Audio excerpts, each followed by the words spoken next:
మోసేటోడు కూడా ఎత్తేసి ఏమంటారు ఇప్పుడు, దెయ్యం అంటారు ఇంకా. సో అంటే నువ్వు దెయ్యం యొక్క కార్యాలను పాలిభాగస్తుడు అవుతున్నావు. చక్కగా చెప్తున్నాను నేను. ఒకవేళ మీరు మారు మనసు పొంది చనిపోయిన తర్వాత, ఈ లోక క్రియలను బట్టి క్రీస్తులో నువ్వు చనిపోయిన తర్వాత మళ్ళీ నీలో అవి జరుగుతున్నాయంటే నీకేమవుతున్నప్పుడు సాతాను యొక్క కార్యాలు మళ్ళీ నీలో వస్తున్నాయి. అంటే వాని స్వాధీనంలోనికి నువ్వు వెళ్ళిపోతున్నావు. చనిపోయిన వ్యక్తి ఎలా, చనిపోయిన గొర్రెపిల్ల ఎలా, వధించబడిన ఆ పశువు ఎలా మళ్ళీ బ్రతకదో అలాగూ మనం కూడా జీవించాలి. వధించబడిన ఆ గొర్రెపిల్ల కాల్చబడుతుంది. ఏం చేయబడుతుంది? కాల్చబడుతుంది. ఇక కాలిపోయిన తర్వాత ఇంకేముందండి? ఏమైనా ఉందా? లేదు కదా. మనమైతే కాల్చబడలే, మనం వధించబడిన వారం. హల్లెలూయా, హల్లెలూయా. మనము కాల్చబడలే. మనం కాల్చబడ్డామా? కాల్చబడలే. సో మనం మారు మనసు పొందాం. సో మారు మనసు పొందకుండా బ్యాప్టిజం తీసుకోవడం అనేది కొన్ని చోట్ల జరుగుతూ ఉంటుంది. కొంతమంది మారు మనసు పొందకుండా బ్యాప్టిజం తీసుకొని కూడా చలామణి చేస్తూ ఉంటారు. ఏమంటారు తెలుసా? ఏందా మందిరానికి రావట్లేదండి? బ్యాప్టిజం తీసుకున్నానండి నేను. ఏం తీసుకున్నావు? అదే మందిరానికి ఎందుకు రావట్లేదంటే, వస్తానులేండి, మాకు చాలా పనులు ఉన్నాయి. మీకంటే ఏం పని ఉండదు కదా పాటర్ గారు, మీరు వెళ్ళి మందిరంలో ఉంటారు, మాకు ఎన్నో పనులు ఉంటాయి అని సవాలు విసురుతూ ఉంటారు. అంటే నీకు మారు మనసే లేదు, అసలు ఏం లేదు. దేవుని మందిరానికి వచ్చే ఆలోచన నీకు లేనప్పుడు నువ్వు మారు మనసు ఎట్లా పొందావు? ఎట్లా బ్యాప్టిజం తీసుకున్నావు? అసలు ఎవరిచ్చారు నీకు? మా అయ్యగారు, పెద్ద అయ్యగారు ఇచ్చారు. పెద్ద అయ్యగారిని, చిన్న అయ్యగారిని. మారు మనసు లేకుండా నువ్వు బ్యాప్టిజం తీసుకుంటే అది బ్యాప్టిజము కాదు. దేవునికి స్తోత్రం. హల్లెలూయా, హల్లెలూయా.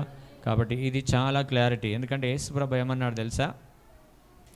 పరలోక రాజ్యము సమీపించుచున్నది కనుక మీరు మారు మనసు పొందుడి అన్నాడు. దేవుడే అన్నాడు ఆ మాట. పరలోక రాజ్యము సమీపించి, బ్యాప్టిజం పొందమనిలే యేసుప్రభు, ముందు బ్యాప్టిజం పొందమనిలే. ఏమన్నాడు? మారు మనసు పొందమన్నాడు. మారు మనసు అనేది పునాది, ఆత్మీయ జీవితానికి పునాది. ఆ పునాది ఎంత గట్టిగా ఉంటే అంత పైకి లేస్తావు. హల్లెలూయా. చప్పలు కొట్టండి. మీరు చూడండి, మేస్తులు చాలామంది పెద్ద పెద్ద పిల్లర్స్ వేస్తే పెద్ద బిల్డింగ్ కట్టవచ్చు, చిన్న చిన్న పిల్లర్స్ వేస్తే చిన్న బిల్డింగ్ కట్టవచ్చు. సో మారు మనసును పొందిన విధానాన్ని నీకు అర్థం అవుతే మాత్రము ఆత్మీయ స్థితిలో నువ్వు ఎదుగుతూనే ఉంటావు. హల్లెలూయా. అంటే నువ్వు సరైన విధంగా నువ్వు మారు మనసు పొందకపోతే నీ ఆత్మీయ స్థితి చిన్నగానే ఉంటుంది. అంటే బేసిక్ చెప్తున్నాను మీకు ప్రార్థన చేయడం కూడా రాదు. ఏమి రాదు? ప్రార్థన చేయడం కూడా రాదు మీకు. ప్రారంభంలో రాదు. 1 సంవత్సరం, 2 సంవత్సరాలు, 3 సంవత్సరాలు, ఒక 5 సంవత్సరాలు పోయినా ప్రార్థన రాదా? తినగా వేము తీయగా నుండును. నువ్వు ఇంట్లో ప్రార్థన చేస్తూ ఉంటే ఎందుకు రాదు? Practice makes man perfect. నువ్వు ఇంట్లో ప్రార్థన చేస్తూ ఉంటే మందిరంలో కూడా ప్రార్థన చేయడానికి వస్తుంది. ఇంట్లోనే ప్రార్థన చేయనప్పుడు మందిరంలో ఎట్లా చేస్తాను? సో మారు మనసు అనే దానికి బ్యాప్టిజం ఇచ్చి యోహన్ అంటాడు, చదవండి అన్నమాట, మత్తయి సువార్త 3:7. అతడు పరిసయ్యుల్లోనూ సద్దుకయ్యుల్లోనూ అనేకులు బాప్తిసం పొందవచ్చుట చూచి, సద్దుకయ్యులు పరిసయ్యులు అనేకులు బాప్తిసం పొందవచ్చుట చూచి, సర్ప సంతానమా రాబో ఉగ్రతను తప్పించుకొనుటకు మీకు బుద్ధి చెప్పిన ఎవడు మీకు బుద్ధి చెప్పింది? మారు మనసుకు తగిన ఫలం ఫలించుడి. మారు మనసుకు తగిన ఫలము ఫలించాలా, లేకపోతే నువ్వు బాప్తిసం పొందిన వ్యక్తివి కాదు. వీళ్ళు అనుకుంటున్నారు బ్యాప్టిజం తీసేసుకుంటే చాలు, ఇంకా మేము సరాసరిగా పరలోకం వెళ్ళిపోవచ్చు అనుకుంటారు. నో, వీల్లేదు. నీకు పరలోక రాజ్యం అంత ఈజీగా, అంత సులభముగా రానే రాదు. మారు మనసుకు తగిన క్రియలు నీలో కనబడాలి. ఒకప్పుడు త్రాగుబోతువి, ఇప్పుడు ఏం చేయాలా? కొంతమంది డైలాగులు ఎట్లుండే, ఒకప్పుడు లీటర్ తాగిన వాడినండి, మారు మనసు అందుకు పొందాను కాబట్టి క్వార్టర్ తాగుతున్నాను. ఇది మారు మనసా? ఒకప్పుడు లీటర్ తాగేవాడిని, ఇప్పుడు క్వార్టర్ తాగుతున్నాను. ఒకప్పుడు 10 పెట్టెలు తాగేవాడిని, ఇప్పుడు 1 పెట్టె తాగుతున్నాను. ఒకప్పుడు బండబూతులు తిట్టేవాడిని, ఇప్పుడు లైట్గా తిడుతున్నాను. ఇదా మారు మనసు? చెక్ చేసుకో, నీ జీవితాన్ని చెక్ చేసుకో.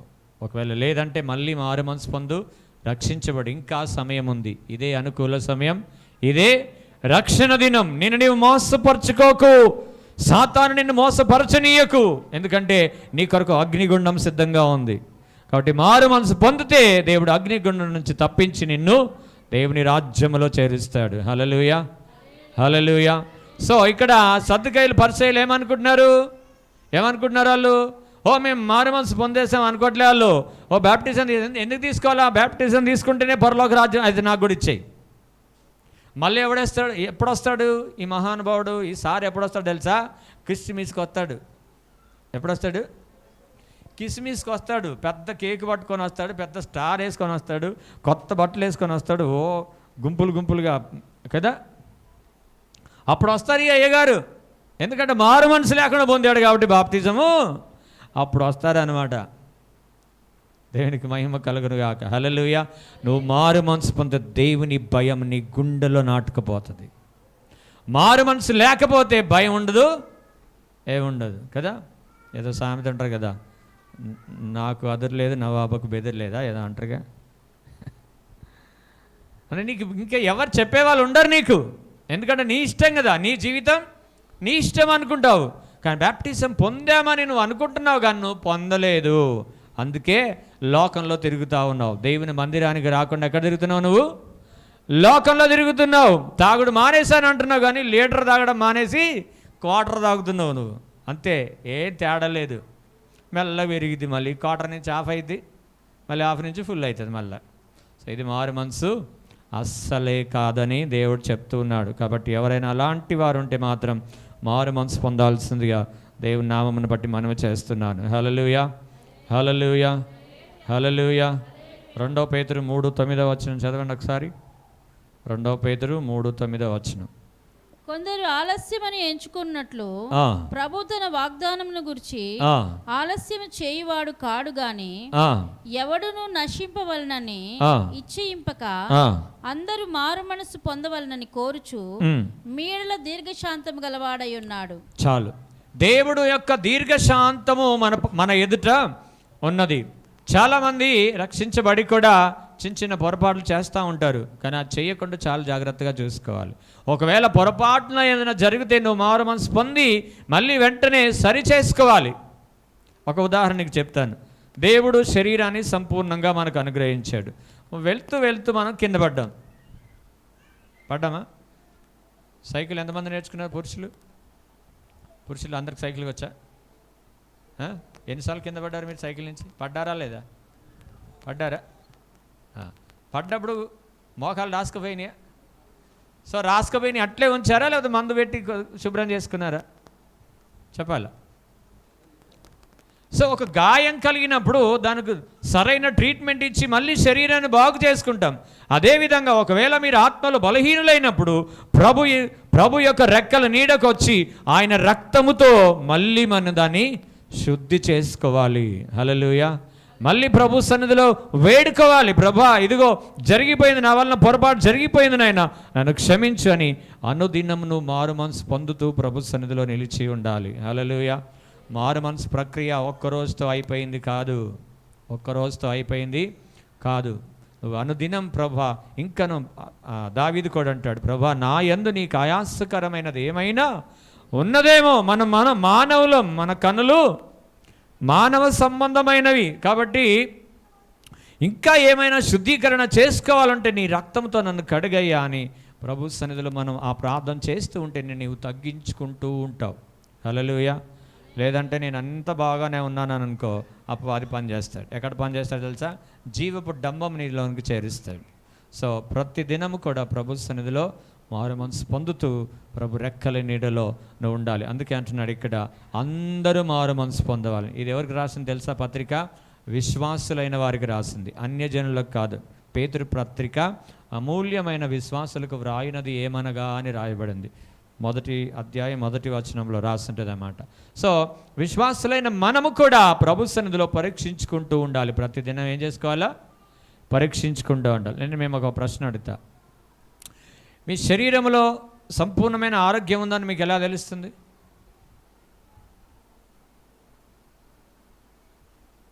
అది కూడా తెలియదా మీకు? తెలుసా? సో మేమంతా మంచిగానే నడుస్తున్నాం, మంచిగా చూస్తున్నాం, మంచిగా వింటున్నాం, చక్కగా అన్ని పనులు చేసుకుంటున్నప్పుడు మీ ఆరోగ్యం బాగుందని మీకు తెలుస్తుంది, అవునా కదా?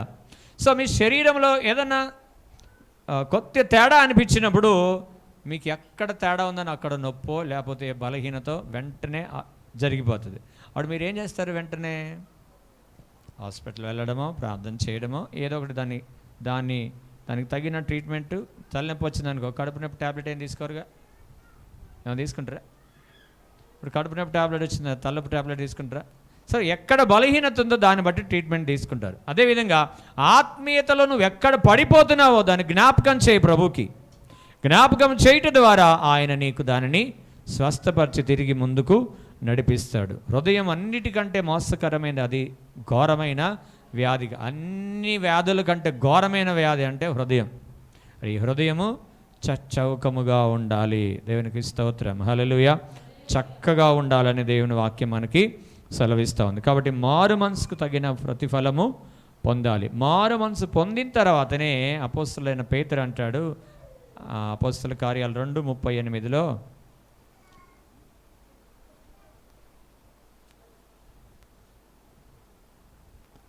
అపోస్తల కార్యం మీరు మారు మనసు పొంది పాపక్షమాపణ నిమిత్తం ప్రతివాడు యేసుక్రీస్తు నామమున బాప్తిసం పొందుడి. అది మారు మనసు పొంది పాపక్షమాపణ నిమిత్తం బాప్తిజం తీసుకోవాలి, అంతే. మాకు కొంతమంది అంటుంటారు, పెళ్ళిళ్ళు చేయాలంటే బ్యాప్టిజం తీసుకోవాలంటారు. సేవకులు అంటారు, పెళ్ళిళ్ళు చేయాలంటే బ్యాప్టిజం తీసుకోవాలంటారు. అప్పుడు వాళ్ళు ఏం చేస్తారు? బ్యాప్టిజం అంటే ఏంటండి అంటే, ఏం లేదు, హౌస్లో తీసుకుపోయి ముంచుతామంటే. అంతేనా? ముంచేసాయి అంటారు వీళ్ళు. ఏమంటారు వీళ్ళు? అంతేనా, ముంచేసాయి. అది పెళ్ళిళ్ళ కొరకు బ్యాప్టిజాలు, రోగాలు పోవడానికి బ్యాప్టిజాలు, దెయ్యాలు పోవడానికి బ్యాప్టిజాలు. ఇవి బ్యాప్టిజాలు కాదు. పాప క్షమాపణ నిమిత్తమై బ్యాప్టిజం పొందాలి. నువ్వు పాపాలు ఒప్పుకొని బ్యాప్టిజం తీసుకోవాలి. దేవునికి స్తోత్రం, హల్లెలూయా. మన మందిరంలో నేను చెప్తున్నాను ఒక మాట మీకు. ఒక దురాత్మ పట్టిన, దయ్యం పట్టిన వ్యక్తి, వీళ్ళ బంధువులు ఎటుపోయింది? మహేష్ ఎటుపోయింది? ఎవరు వస్తుందా? సరే, కళ్యాణం. వీళ్ళ బంధువులు ఏమవుతారు? బాబాయ్, పిన్ని, వీళ్ళ పిన్ని. వీళ్ళు అప్పుడు ఆటోలో నలుగురు పట్టుకొని వచ్చారు ఆమెని. ఎవరికి అలిమి అవతలేదు అసలు. తీసుకొచ్చి మందిరంలో వేశారు. సరే, కొద్ది ప్రార్థన చేసాం, పోయింది, ఆ దయ్యం పోయింది. దయ్యం పోయిన తర్వాత నేనన్నా, మీరు సిద్ధపడండి, మారు మనసు పొందండి, రక్షించబడండి అని చెప్పిన. నేను చెప్తే వీళ్ళు ఏం చేశారంటే, మనకు తెలియకుండా గ్రామానికి వెళ్ళి అక్కడ బ్యాప్టిజం తీసుకొని వచ్చారు. వచ్చిన తర్వాత చెప్పారు, అయ్యా బ్యాప్టిజం తీసుకున్నామని. నీకు ఎవరిచ్చారా అని అన్నారు. అంటే ఊర్లో తీసుకున్నాం అన్నారు. మారు మనసు పొంది కదా తీసుకోవాల్సింది. మారు మనసు పొందకుండా ఎందుకు తీసుకున్నారమ్మా మీరు? తీసుకోకూడదు అట్లా. మారు మనసు పొంది తీసుకోవాలి. నేను ఉన్నాను కదా ఇక్కడ ఇవ్వడానికి, మిమ్మల్ని సిద్ధపరచడానికి. మీరు నా దగ్గర ఉంటున్నారు కాబట్టి మీదంతా నాకు తెలుస్తుంది. సో మారు మనసు పొంది తీసుకోవాలని అంటే, ఆ మారు మనసు పొందే తీసుకున్నామని అన్నారు. నేను చెప్తున్నాను, నేను చిన్నప్పుడు అంటే 17 సంవత్సరాలు నేను బ్యాప్టిజం తీసుకున్నప్పుడు ఒక బలమైన దైవజనుడు చెప్పిన మాట మీకు చెప్తున్నాను. నేను మారు మనసు పొంది బ్యాప్టిజం తీసుకుంటే ఆత్మీయ జీవితంలో ఎప్పుడూ పడిపోవు. చెప్పలు కొట్టండి ఒకసారి గట్టిగా. ఎప్పుడు పడిపోవు. ఇందాక చెప్పినాం కదా, పడిపోయినను అతడు లేవలేక ఉండడు. ఒకవేళ పడ్డా దేవుడు లేపుతాడు, ఎందుకంటే వాడు సర్వోన్నతుడైన దేవుని కుమారుడు కాబట్టి. హల్లెలూయా, హల్లెలూయా. సో ఆయన అన్న మాట ఏంటంటే, ఒక ఉపమానం చెప్పాడు. ఒక చెట్టు నరికివేయబడిన తర్వాత, చెట్టు పెరిగింది, నరికివేయబడిన తర్వాత దాని మీద దుమ్ము పడ్డది, చెత్త పడ్డది, అంత పడ్డా సరే లోపల నుంచి జీవం ఉంది కాబట్టి అది పైకి వస్తుంది, మళ్ళీ చిగురిస్తుంది. హల్లెలూయా, హల్లెలూయా. మీకు ఒక ఉదాహరణ చెప్తా. ఈ పక్కన ఈ చెట్లు ఉన్నాయా, చెట్లన్నీ తీసేసేసారని మట్టి పోసారు. మట్టి పోసినా అందులోంచి మొలిచినాయి మళ్ళీ. హల్లెలూయా.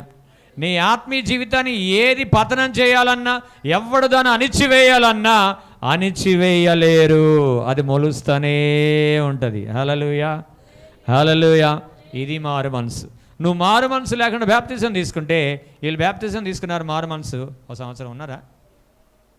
సంవత్సరం కూడా లేరండి, అప్పుడే లోకంలో కలిసిపోయారు. అంతే. అందుకే మారు మనసు అనేది మంచి పునాది వంటిది, చక్కటి పునాది అది. మారు మనసు పొంది బ్యాప్టిజం పొందిన వారు ఎన్నడూ లోకంలో కలిసిపోరు. లోకానికి ఎప్పుడు వీరు ఆకర్షించబడరు, ఎందుకంటే క్రీస్తు రక్తం వారి మీద ఉంటుంది కాబట్టి. హల్లెలూయా. అందుకే బ్యాప్టిజం పొందే ముందు మాత్రం చక్కటి మారు మనసు పొంది మీరు బ్యాప్టిజం తీసుకోవాలి. అందుకే మన దగ్గర బ్యాప్టిజం ఇచ్చేటప్పుడు కొన్ని క్లాసెస్ తీసుకొని వాళ్ళకి మాటలు చెప్పి మరి వారికి బ్యాప్టిజం ఇవ్వడం జరుగుతుంది. దేవునికి మహిమ కలుగును గాక. హల్లెలూయా, హల్లెలూయా. మారు మనసు పొందితే ఏం జరుగుతుంది? మరి మారు మనసు పొందితే ఏం జరుగుతుంది తెలుసా? లూకాసు వార్త 15:7. లూకాసు వార్త 15:7. అర్థమవుతుందమ్మా? అర్థమవుతుందా దేవుని వాక్యం? అటువలే మారు మనసు అక్కరలేని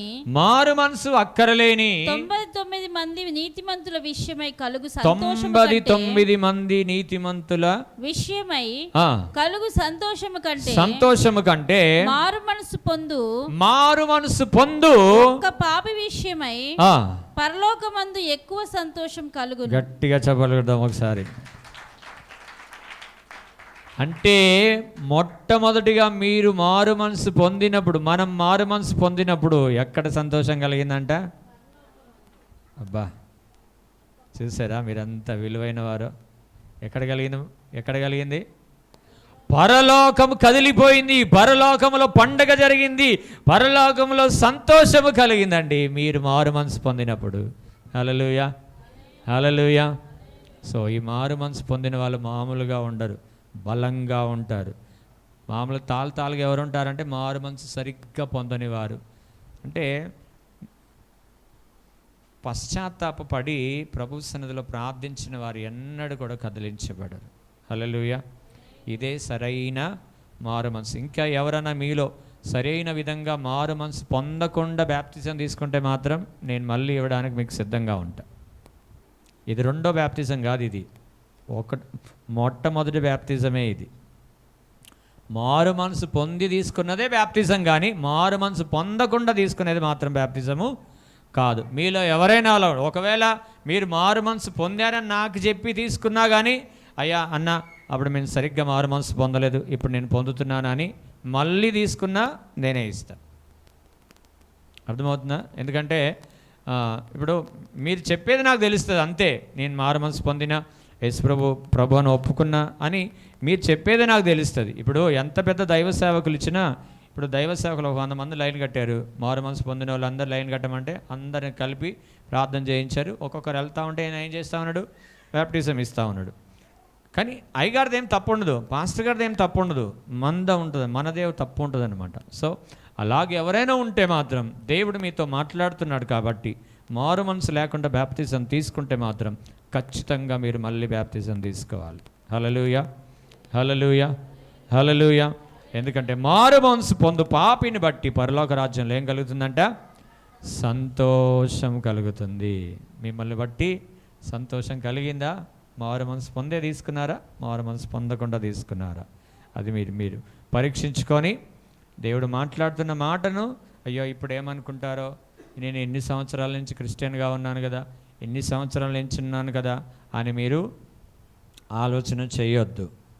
దేవుడు మాట్లాడుతున్నప్పుడు మీరు గతాన్ని మీరు జ్ఞాపకం చేసుకోండి. బ్యాప్టిజం తీసుకునే ముందు మీరు ఎలా తీసుకున్నారో జ్ఞాపకం చేసుకోండి. అది రాంగ్ అనిపిస్తే మళ్ళీ మీరు తీసుకోండి. ఎందుకంటే దీపం ఉండగానే ఇల్లు చక్కబెట్టుకోవాలి. దేవునికి మహిమ కలుగును గాక. హల్లెలూయా. మంచిది. ఇప్పుడు గంగాళం దగ్గరికి వెళ్దాం. నిర్గమకాండం 47వ వచనం. ప్రత్యక్ష గుడారమునకును బలిపీఠమునకును మధ్యను గంగాళమును ఉంచి దానిలో నీళ్లు నింపవలెను. చాలు. ఈ గంగాళం బలిపీఠం తర్వాత నెక్స్ట్ ఏముంటుందంటే గంగాళం. సో ఈ గంగాళంకి దేనికి సాదృశ్యం అంటే బ్యాప్తిజం పొందే బ్యాప్తిజానికి సాదృశ్యం. అర్థమైందా? బలిపీఠం మారు మనసుకు సాదృశ్యం, గంగాళం బ్యాప్తిజానికి సాదృశ్యం. సో మీరు చూస్తుండొచ్చు గుళ్ళ దగ్గర, మసీదుల దగ్గర మీరు చూస్తుండొచ్చు బయట ట్యాప్స్ ఉంటాయి. చూసారా? చూడలేదా? ఎంతమంది చూసారు? గుళ్ళ దగ్గర మసీదుల దగ్గర ట్యాప్స్ ఉంటాయి. వాళ్ళు కాలు కడుక్కొని లోపలికి వెళ్ళాలి. సో దాని కొరకు గంగాళం అనేది నిర్మించబడింది. పరిశుద్ధ స్థలంలోకి వెళ్ళే ముందు అక్కడ కడుక్కొని వెళ్ళాలన్నమాట. సో నువ్వు పరిశుద్ధతలోనికి వెళ్ళే ముందు నువ్వు బ్యాప్తిజం తీసుకోవాలి. తప్పనిసరిగా బ్యాప్తిజం అనేది మస్ట్. ఆ బ్యాప్తిజం తీసుకోకపోతే నీ పేరు దేవుని రాజ్యంలో వ్రాయబడదు, జీవ గ్రంథంలో వ్రాయబడదు. దేవునికి మహిమ కలుగును గాక. హల్లెలూయా, హల్లెలూయా. మత్తయి సువార్త, సరే నేను మళ్ళీ చెప్తాను అది. సో ఈ బ్యాప్టిజం అనేది ఒక గ్రీక్ పదములో నుంచి వచ్చింది. దీన్ని బ్యాప్టైజో అంటారు. దీన్ని ఏమంటారు? బ్యాప్టైజో. ఇది గ్రీక్ పదములో నుంచి వచ్చింది. అయితే ఈ బ్యాప్టైజోనికి అర్థం ఏంటంటే ముంచబడుట, పాతి పెట్టబడుట అనేది అర్థం. బ్యాప్టిజానికి అర్థమైంది ముంచబడడం, అంటే నీటిలో పూర్తిగా ముంచడం. నీటిలో పూర్తిగా ముంచిందే బ్యాప్టిజం, లేకపోతే అది బ్యాప్టిజము కాదు. చిలకరింపు బ్యాప్టిజము కాదు. ముంచబడితేనే బ్యాప్టైజో అర్థానికి అదనమాట. ముంచబడుట, ఇమ్మర్స్ అనమాట. లేదా పాతి పెట్టబడుట. చచ్చిపోయిన శవాన్ని ఏం చేస్తారు? ఇంట్లో పెట్టుకొని రోజు ఏం చేస్తారు? అగరబత్తి ముత్తులు సెంటు కొట్టుకుంటూ కూర్చుంటారా? ఏం చేస్తారు చచ్చిపోయిన శవాన్ని? మన లోకము, మనం మారు మనసు పొందిన తర్వాత చనిపోయాం. అవునా? చనిపోయాం. లోకరీతిగా మనం చనిపోయాం. చనిపోయిన మనం ఏం చేయాలా? పాతి పెట్టబడాలి. ఆ పాతి పెట్టబడేదే బ్యాప్టిజం. పాతి పెట్టబడిన తర్వాత కూడా ఎవరైనా లేస్తారా? చెప్పాలా? నేను ఒక మాట చెప్తా మీకు. సాతాను క్రియలు కొన్ని ఉంటాయి, మాంత్రిక శక్తులతో కొన్ని ఉంటాయి. సో ఆ వ్యక్తిని చంపాలనుకుంటుంది కదా. సో కొద్ది ఇబ్బంది పెట్టి ఏం చేస్తుందంటే ఊపిరిని బిగబట్టేస్తుంది. సాతానికి మనిషి ప్రాణాన్ని తీసే అధికారం లేదు. ఆ ఊపిరిని బిగబట్టేస్తుంది. సో ఎక్కడ ఇక ఇవన్నీ చెక్ చేసినా ఊపిరి ఆడదు, పొట్ట నిలిచిపోతుంది, శ్వాస ఆడదు, ఇవన్నీ అది బిగబట్టేస్తుంది అనమాట. అది దురాత్మ. సో బిగబట్టినప్పుడు ఇంకా ఆ వ్యక్తికి డెడ్ అని సర్టిఫికేట్ ఇచ్చేస్తారు. అర్థమవుతుందా? వినండి జాగ్రత్తగా. డెడ్ అని సర్టిఫికేట్ ఇచ్చేస్తారు, తీసుకుపోతారు, తీసుకుపోయి సమాధి చేస్తారు. సమాధి చేసిన తర్వాత దురాత్మ వెళ్ళిపోతుంది, ఊపిరి మెసలకి అక్కడ చచ్చిపోతాడు. అర్థమవుందా?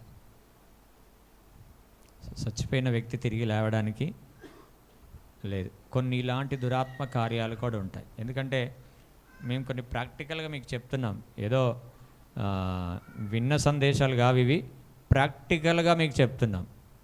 మేము మా సర్కిల్లో జరిగిన సన్నివేశాలు మీకు చెప్తున్నాను నేను. సో ఒకసారి ఒక అమ్మగారు అలా చనిపోతే కూడా చచ్చిపోయిందని చెప్పేశారు. చచ్చిపోతే వెంటనే పాస్టర్ గారికి ఫోన్ చేశారు. పాస్టర్ గారికి ఫోన్ చేస్తే పాస్టర్ గారు వచ్చారు. వస్తే ఎప్పుడైతే పాస్టర్ గారు అడుగు లోపల ఇంట్లో పెట్టాడో వచ్చినా అన్నదంట. అప్పటి వరకు చచ్చిపోయింది అనుకున్నారు వీళ్ళు.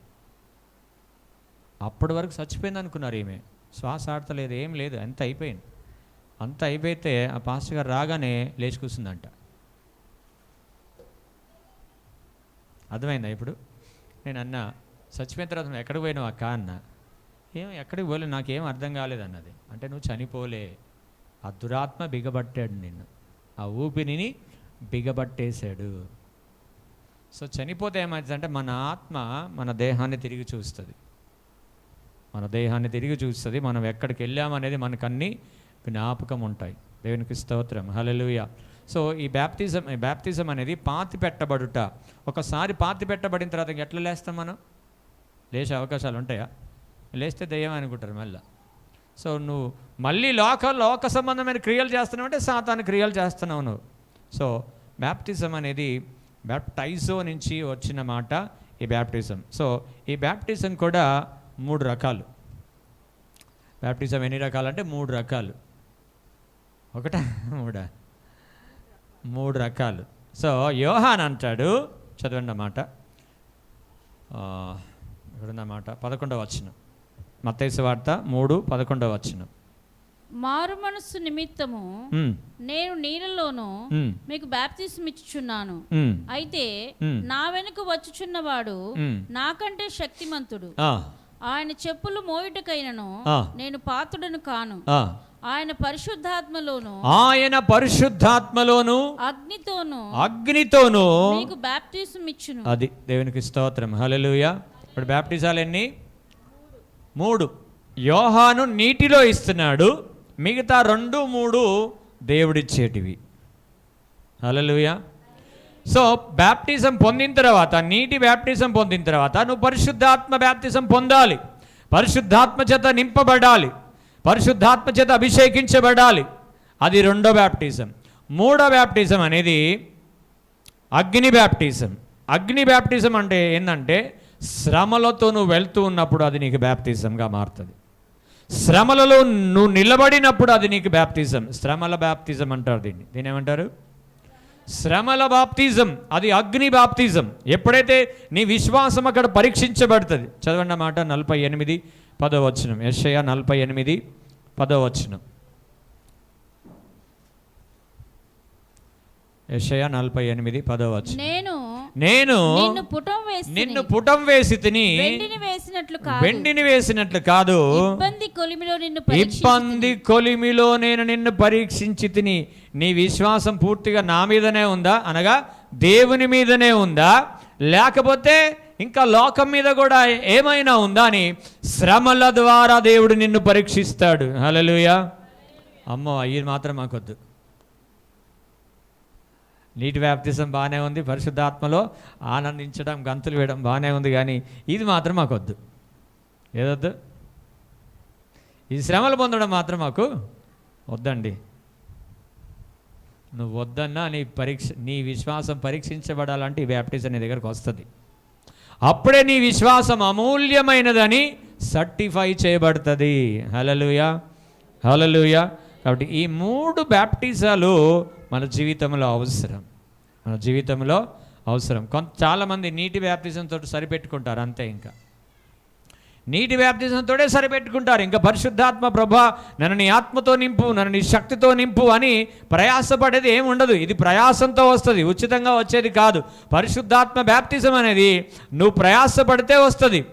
శిష్యులు 3.5 సంవత్సరాల తర్వాత, యేసు ప్రభును వెంబడించిన తర్వాత 3.5 సంవత్సరాల తర్వాత మేడగదిలో వారు ప్రభును ఆరాధిస్తున్నప్పుడు దేవుని ఆత్మ వారి మీదకి దిగి వచ్చింది. దేవునికి స్తోత్రం. హల్లెలూయా. ఆత్మ దాహం నీకుంటే ఆ దాహాన్ని దేవుడు తీరుస్తాడు. నీకు ఆత్మ దాహమే లేకపోతే ఆయన నీకు దాహము ఎవడైనా దప్పిక కొనవాడు నా యొద్దకు రావాలేను అన్నాడు. నువ్వు రావాలా, దేవుని దగ్గరకు రావాలి. వచ్చి ప్రభా నేను నీటి బ్యాప్టిజం పొందాను, నాకు పరిశుద్ధాత్మ అభిషేకము కూడా నాకు దయచే, పరిశుద్ధాత్మ బ్యాప్టిజం కూడా దయచేయమని మీరు అడగాల. మీరు అడిగితేనే వస్తుంది, అది లేకపోతే రాదు. పరిశుద్ధతను కాపాడుకుంటూ ప్రార్థిస్తూ స్తుతిస్తూ ప్రభులో తీవ్రంగా నువ్వు అడిగితే అది దేవుడు దాన్ని మీకు దయచేస్తాడు. హల్లెలూయా. పరిశుద్ధాత్మ బ్యాప్టిజం పొందిన తర్వాత శ్రమలు అనేది ఆటోమేటిక్గా మన జీవితంలో వస్తూ ఉంటాయి. ఆ శ్రమలలో నిలబడుటయే శ్రమల బ్యాప్టిజం, అది అగ్ని బ్యాప్టిజం. హల్లెలూయా, హల్లెలూయా. సో యేసు ప్రభు కూడా ఇందాక మారు మనసు పొందినప్పుడు పరలోకంలో ఏం కలిగింది? సంతోషం కదా. మనం కూడా బ్యాప్టిజం పొందేటప్పుడు ఒకటి జరుగుతుంది. చదవండి అన్నమాట. మత్తయి సువార్త 3:13-17 వచ్చిన వరకు. ఆ సమయమున యోహాను చేత బాప్తిసం పొందుటకు యేసు గలిలయ నుండి యోర్దాను దగ్గరనున్న అతని యొద్దకు వచ్చెను. అందుకు యోహాను, నేను నీ చేత బాప్తిసం పొందవలసిన వాడనై ఉండగా నీవు నా యొద్దకు వచ్చుచున్నావా? అని ఆయనను నివారింపజూచెను గాని యేసు ఇప్పటికి కానిమ్ము, నీతి యావత్తు ఇలాగు నెరవేర్చుట మనకు తగియున్నదని అతనికి ఉత్తరమిచ్చెను. గనుక అతడు అలాగు కానిచ్చెను. యేసు బాప్తిజం పొందిన వెంటనే, మీరు ఇక్కడ గమనించండి, బాప్తిజం పొందిన వెంటనే నీళ్ళలో నుండి ఒడ్డునకు వచ్చెను. ఇదిగో ఆకాశము తెరవబడెను, దేవుని ఆత్మ పావురం వలె దిగి తన మీదికి వచ్చుట చూచెను.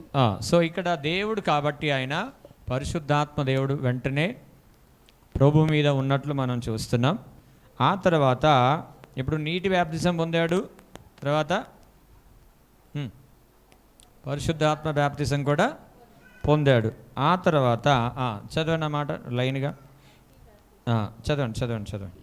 యేసు బాప్తిజం పొందిన వెంటనే నీళ్ళ నుండి ఒడ్డునకు వచ్చెను. ఇదిగో ఆకాశము తెరవబడెను, దేవుని ఆత్మ పావురం వల్ల దిగి తన మీదికి వచ్చిన చూచెను.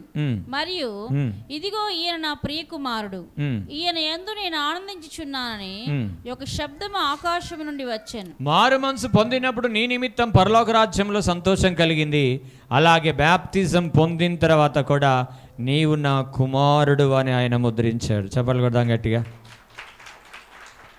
మీకు సంతోషం కలుగుతుందా, ఆకలి అవుతుందా? ఆకలి అయితేనే వారు ఒకసారి హల్లెలూయా చెప్పండి. హల్లెలూయా.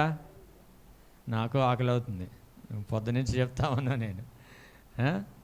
సో బాప్టిజం పొందినప్పుడు దేవుడు సంతోషించడమే కాదు, కానీ ఒక మాట అంటున్నాడు బాప్తిజం పొందిన వారితో, నీవు నా కుమారుడవు, నీవు నా కుమార్తెవు, మనము సర్వోన్నతునైన దేవుని పిల్లలము. ఇదెంత గొప్ప ధన్యత అండి. హల్లెలూయా, హల్లెలూయా, హల్లెలూయా. సంతోషంగా ఉందా? ఏమో వాక్యం వినాలి కాబట్టి వింటున్నాం. కొంతమంది పిల్లలు తిరుగుతూ ఉంటే ఆ పిల్లల దిక్కే పోతుంది మీ మనసు అంతా. మంచి మాటలు దేవుడు తెలియజేస్తున్నప్పుడు ఎంత మన జీవితంలో సంతోషం కలగాలి. మనము దేవుని పిల్లలమని అప్పుడు ముద్రించాడు. ఎప్పుడు? నీవు నా కుమారుడు, నీవు నా కుమార్తె అని ఎప్పుడు ముద్రించాడు ఆయన? ఎప్పుడు సాక్ష్యం ఇచ్చాడు?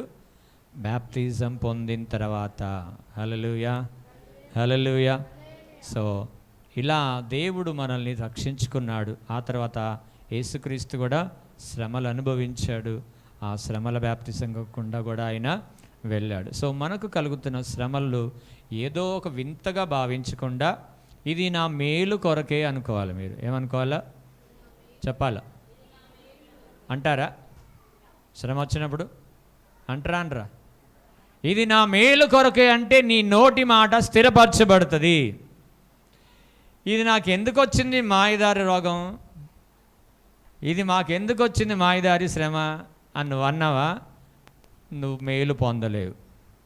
హల్లెలూయా, హల్లెలూయా. తట్టుకునే శక్తిని దేవుని అడగండి. నీకు మించిన శోధన నీకు రానియడు, కానీ ఒకవేళ వచ్చిన తగినంత సహాయమైన నీకు చేయుటకు ఆయన సమర్థుడు కాబట్టి ఆయన సన్నిధిలోనే ఉండి మొరపెట్టండి. దేవుడు ఖచ్చితంగా నిన్ను పైకి లేపి నిలబెట్టే దేవుడు. దేవునికి స్తోత్రం. హల్లెలూయా, హల్లెలూయా, హల్లెలూయా. సో ఈ పరిశుద్ధమైన ప్రత్యక్ష గుడారంలో బలిపీఠం ఉంది, గంగాళం ఉంది. ఇప్పుడు ఆ ప్రత్యక్ష గుడారం మన దేహానికి సాదృశ్యం. ఇదేంది? మన దేహానికి సాదృశ్యం. మనం దేవుని ఆలయమై ఉన్నాం కాబట్టి ఇందులో మారు మనసు ఉండాలి, బాప్తిజం కూడా ఉండాలి. మోకరించండి, ప్రార్థన చేసుకుందాం. వచ్చే వారం దీపవృక్షము, సముఖ రొట్టెల బల్ల, ఆ రెండు వచ్చే వారం చెప్తాను. ఈరోజు మనం మోకరించి సరైన మారు మనసు మనం పొందామా ఒకసారి చెక్ చేసుకుందాం. మారు మనసు పొందే బాప్తిజం తీసుకున్నావా ఒకసారి చెక్ చేసుకోండి. మీకు ఒక నిదర్శన, మీరు సరి అయిన విధంగా దేవుని పట్ల ఆ ఆశ, ఆ వాంఛ, ఆ ఎదుగుదల మీకు లేనప్పుడు నువ్వు సరైన విధంగా మారు మనసు పొందలేదని అర్థం. అదొక్కటే మీకు గుర్తు. నేను మారు మనసు పొందానా లేదా అనే దానికి ఏం గుర్తు అంటే, నువ్వు మారు మనసు పొందకపోతే దేవుని పట్ల అంత ఆసక్తి ఉండదు. ఏదో అడపా తడపా అన్నట్టుంటుంది. దీన్ని మీరు జ్ఞాపకం చేసుకోవాలి. సో వాక్యం చదవాలన్నా అంత ఆసక్తి అనిపించదు, ప్రార్థన చేయాలన్నా అంత ఆసక్తి నీకు అనిపించదు. దేవుని మందిరానికి రావాలన్నా అంత ఆసక్తి అనిపించదు. లోకములో పరిశుద్ధంగా జీవించాలన్నా ఏమైందిలే అడ్జస్ట్మెంట్ చేసుకుందాంలే అనిపిస్తుంది. సో ఇది మారు మనసు కాదు. సో ఇలాంటి వారు తిరిగి మారు మనసు పొంది మీరు బాప్తిజం తీసుకోవాల్సిందిగా దేవుడు హెచ్చరిస్తున్నాడు. కాబట్టి ఆ హెచ్చరికను మీరు తీసుకోండి, దేవుడు మిమ్మల్ని దీవిస్తాడు. ప్రార్థన చేసుకుందాం. ప్రైజ్ ది లార్డ్, హల్లెలూయా. అలాంటి వారు ఎవరైనా ఉంటే తిరిగి మారు మనసు పొందండి. లేదా అనుదిన జీవితాల్లో తెలియని బలహీనతలు మీకు ఏదైనా ఆవరించి ఉంటే, ఆత్మ సంబంధమైన బలహీనతలు చూడరానివి చూసి ఆలోచించరానివి ఆలోచన చేసి ఆలోచనలోకి వచ్చినప్పుడు బలహీనపడుతూ ఉంటాము. కాబట్టి ప్రభు సన్నిధిలో మారు మనసు పొంది ప్రభు సన్నిధిలో పశ్చాత్తాపడదాం. హల్లెలూయా, స్తోత్రం. దేవుడి వాక్యం మన విడికిలలో ఫలించినట్లుగా, సరైన మారు మనసు ప్రతి ఒక్కరికి దేవుడు అనుగ్రహించినట్లుగా, సరైన బాప్తిజం దేవుడు ప్రతి ఒక్కరికి అనుగ్రహించినట్లుగా ఒకరు ప్రార్థన చేయవలసిందిగా మనం చేస్తున్నాను.